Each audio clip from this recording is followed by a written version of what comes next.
हमारे साथ पालीगंज की प्रत्याशी उषा विद्यार्थी जी हैं। ये खासे चर्चा में इसलिए भी हैं कि इन्होंने बीजेपी को छोड़ा है और एलजेपी से ये चुनाव लड़ रही हैं।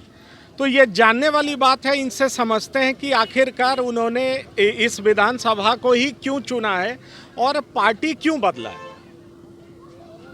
देखिए, इस विधानसभा को तो चुनने का सवाल है कि मैं यहीं से विधायक थी पहले, और 2010 से 15 तक मैं इसी पालीगंज विधानसभा क्षेत्र से मैं विधायक थी, और 2015 में मुझे टिकट नहीं मिला। दूसरे को कोई लड़े हमारे बीजेपी के, लेकिन इस बार तो अद्भुत प्रकार का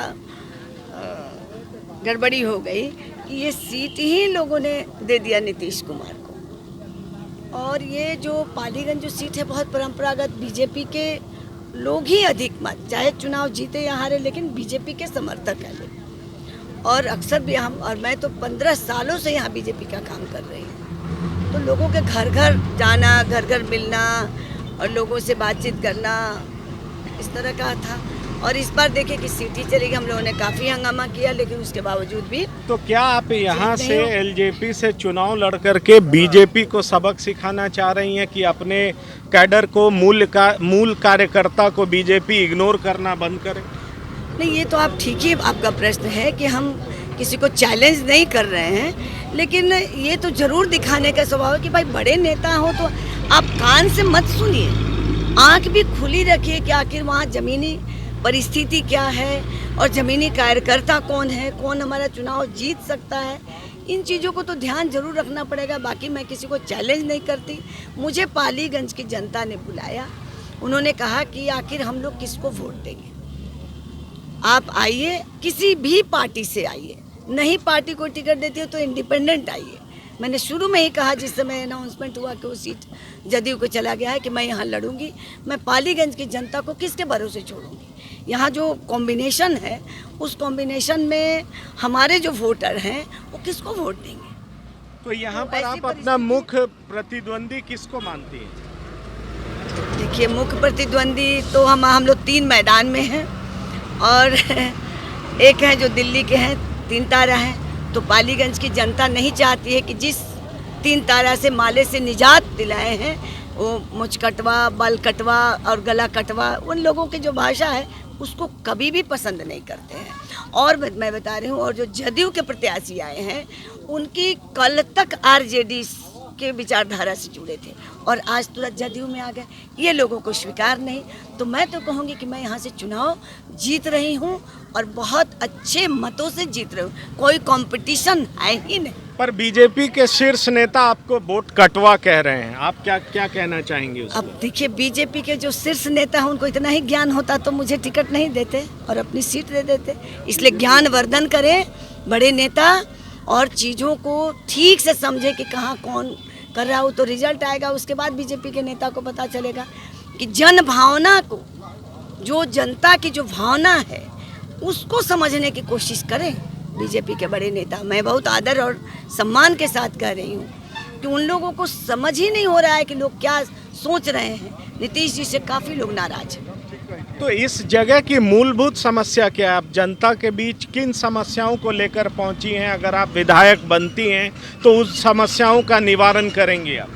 देखिए, यहाँ का जो पहले जब मैं विधायक थी तो गांव में बिजली, आज़ादी के इतने साल बाद भी यहाँ बड़े बड़े गांवों में, सवर्ण गांव में भी बिजली नहीं थी। मैंने बिजली हर एक गांव में लगाया, अति पिछड़ा, दलित, महादलित, मतलब 100 टोलों में मैंने ट्रांसफार्मर और ये देने का काम किया, और सड़क भी बनवाई। एक भी गांव ऐसा नहीं है जिसको कि सड़क से जुड़ा हुआ नहीं है। उसको कुछ अपने फंड से, कुछ सरकार के जो योजना उसके अंतर्गत। अभी क्या है, किसानों की जो नहर की समस्या, पानी की समस्या, जो रोड खराब है, बिजली खराब है, सबसे मूलभूत जो मैं करूँगी, पिछले 5 साल जो विधायक थे, कि ब्लॉक में जो भ्रष्टाचार है, जो थाने में भ्रष्टाचार है, जो अनुमंडल में भ्रष्टाचार है, मैं जब थी तो बहुत ही नियंत्रण हुआ था। उस भ्रष्टाचार को सबसे पहले मेरा मुद्दा होगा कि मैं कोशिश करूंगी कि जैसे पूर्व में मैंने भ्रष्टाचार पर थोड़ा बहुत नियंत्रण किया था, लोग डरते थे, भय खाते थे, वो पिछले 5 सालों में एकदम खुलेआम भ्रष्टाचार हो गया। महिलाओं की कोई कदर नहीं, नौजवानों की कोई चिंता नहीं, स्कूल भवन सब बंद जैसे तैसे, उन सब के प्राथमिकता देते हुए और सबका प्यार स्नेह मुझे मिल रहा है। मैं उतना ही तन मन से मैं लगी रहती हूँ उन लोगों के बीच में। बीजेपी के कार्यकर्ता के आपको सपोर्ट कर रहे हैं, क्योंकि ये बीजेपी के तमाम बड़े नेता ये कहते फिर रहे हैं कि ये केवल भ्रामक प्रचार है कि लोजपा ही भाजपा है। इसके बारे में आप क्या कहेंगे? नहीं, देखिए, लोजपा ही भाजपा तो है। नरेंद्र मोदी जी की जय जय कर रहे हैं हम लोग। नरेंद्र मोदी जी के साथ मेरी गठबंधन है और नरेंद्र मोदी जी हमारे सरकार में साथ में। लेकिन ये एक तरफा प्रेम नहीं है, वो तो आपके प्यार को एक्सेप्ट नहीं कर रहे हैं। देखिए, कभी कभी एक तरफा प्यार को भी ज़बरदस्ती एक्सेप्ट करना पड़ता है और मजबूर होकर एक्सेप्ट करेंगे। जब हम यहाँ से चुनाव जीत के जाएंगे तो उनको एक्सेप्ट करना पड़ेगा। और इसमें तो तकलीफ ही नहीं भाई, नीतीश जी तो बेकार नाराज़ हो रहे हैं और हमारे नेता बिना मतलब का बयान दे रहे हैं। आप दूसरे स्टेट में, दिल्ली में जदयू अलग चुनाव लड़ी कि नहीं, और कई स्टेटों में अलग चुनाव, मेरे साथ तो गठबंधन था। तो इस तरफ क्यों नहीं ध्यान जा रहा? लेकिन हमारे बीजेपी के जो बड़े लीडर हैं, पता नहीं क्यों नीतीश जी से भय खाते हैं। भाई, अब बराबर लड़ाई हो रही है तो जो अच्छा होगा जीत के आएगा उसको एक्सेप्ट करो। जदयू भी लड़ रही है, भाजपा भी लड़ रही है एलजेपी के टिकट से, तो जो जीत के आएगा उसको स्वीकार करिए। केंद्र में स्वीकार कर रहे हैं तो यहाँ स्वीकार करने में क्या दिक्कत है? और मैं तो पुरानी हूँ, मुझे तो आँख से आंसू आ गया, लेकिन उस आंसू को हमने पोंछा यहाँ की जनता को प्यार और चिराग जो सम्मान दिया उससे। अगर जीत के अगर जाएंगे और ये लोग नहीं मुझे जिताएंगे तो मेरी तो हत्या हो जाएगी ना, मैं तो मर जाऊंगी। पालीगंज में लोग मुझे दाह संस्कार करेंगे, इसलिए मुझे जिता रहे हैं और मैं जीतूंगी। और इनका सम्मान और मैं अपना सम्मान और भाजपा को भी दिखाना है कि जनता जो चाहती है वही होगा और वही होना चाहिए। नहीं तो ये तो मनमानी, जो मन में आया वहाँ से किसी को दे दिया, सीट उसको दे दिया, सीट उसको दे दिया। हम लोग बताइए, पूरा जीवन लगा दिए, क्या करेंगे? मेरी खेती यहाँ है, मैं फिर दूसरी खेती कहाँ लगाने जाऊँगी?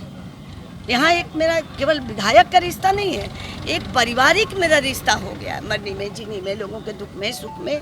पिछले बार भी ऐसे ही दे दिया किसी को, जो हारने के लिए जानबूझ के दिया गया, अनजाने में नहीं दिया गया। मतलब मुझसे एलर्जी है, मतलब जिस जाति से मैं आती हूँ हो सकता है उससे एलर्जी हो, लेकिन जनता को तो एलर्जी नहीं। जनता का तो मैं काम करती हूँ, ईमानदारी से काम करती हूँ, निष्ठा से काम करती हूँ। और सब जानते हैं कि भारतीय जनता पार्टी के सबसे बड़े समर्थक एक मैं ही थी इस इलाके में, पूरा पटना जिला में। अब भाजपा के दो नेता हैं जो अपने चुनाव नहीं जीते हैं, वो दूसरे को आके मंच से बोलते हैं कि मैं डम्मी हूँ, और बता दें कि वो चुनाव जीते हैं कभी। क्या आपका इशारा सुशील मोदी जी की तरफ है? नहीं, मैं सुशील मोदी जी को नहीं कहूँगी, हमारे बड़े नेता हैं, हम क्यों कहेंगे। कल जो सभा हुई थी उसमें हमारे विवेक ठाकुर जी ने मुझे ये बात कहा, तो चुनाव जीतो ना। एक बार तो आप राज्यसभा से मोदी जी ने भेज दिया पिताजी के कारण, आप चुनाव जीतिए। 2-2 बार टिकट मिला, एक बार जीता क्या? भाजपा ने कृपा किया तो एमएलसी बने, फिर भाजपा ने कृपा कर दिया तो एक बार दिल्ली में बैठा दिया तख्त पर। आप धूरी जरा फाँकिए, दिल्ली में बैठ के अंग्रेजी बोलने से बिहार की जनता वोट नहीं देती है। लेकिन उन्होंने कहा है, मैं किसी पर टिप्पणी नहीं करना चाहती। एक बार फिर आपसे पूछना चाहूँगा कि यहाँ की जनता आपको वोट क्यों करे? मुझे यहाँ की जनता प्यार करती है, स्नेह करती है, और मैं इनकी प्रतिष्ठा की रखवाली करने वाली हूँ, इसलिए यहाँ की जनता मुझे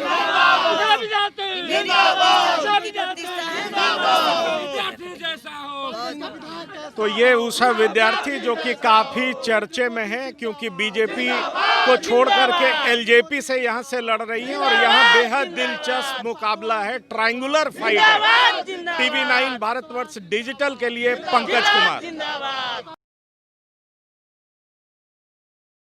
अड़ी सोमवार से शुक्रवार शाम 6 बजे सिर्फ टीवी 9 भारतवर्ष पर।